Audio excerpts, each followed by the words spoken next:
Hello sir, káàárọ̀, ẹ jọ̀ọ́ kí lẹ ń ṣe ń bí? Ó ní dádì fẹ́ ṣe passport ni o ní Houston Texas láwa yìí o nílùú Amẹ́ríkà. Ẹ káàárọ̀ gbogbo ọmọ Nàìjíríà o, gbogbo ọmọ Yorùbá. Ẹ wò gbogbo crowd tẹ́ ẹ rí láti àárọ̀ àti jí débi láti bí 7.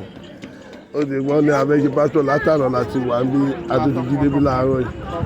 Rí kankan ṣe o, ó ń gba bribe, ọkàn wà àti sanwó ọ̀la. Èló ni bribe tán tún gbà lọ́wọ́ yín? Ọ̀nà àmà san money order kan $50 kan $100 kan. That is $150. $150.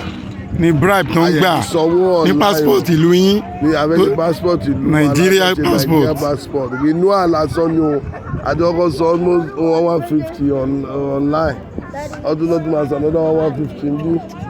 Kẹ̀rì àti ìrì kankan ṣe akọ̀wé abẹ́ everybody fi ṣẹ́ ẹ lẹ̀. Àfi lílẹ̀ àwọn ọmọ kéékèèké la. Ẹjọ́ ìlú wo lẹ wà? Houston Texas, Amẹ́ríkà ní Houston Texas láwa. Ẹ̀yin ọmọ Yorùbá ní tilé toko ní gbogbo àgbáyé ẹ máa gbọ́ wa, gbogbo ọmọ Nàìjíríà ẹ máa gbọ́ wa. Nàìjíríà kò ń ṣèlú mọ́, it's not more a country. Ní Houston Texas ní àwà wọ́n gba bribe láti ṣe passport Nàìjíríà lẹ́yìn ìgbà tó ti gba $106 lọ́wọ́ each person.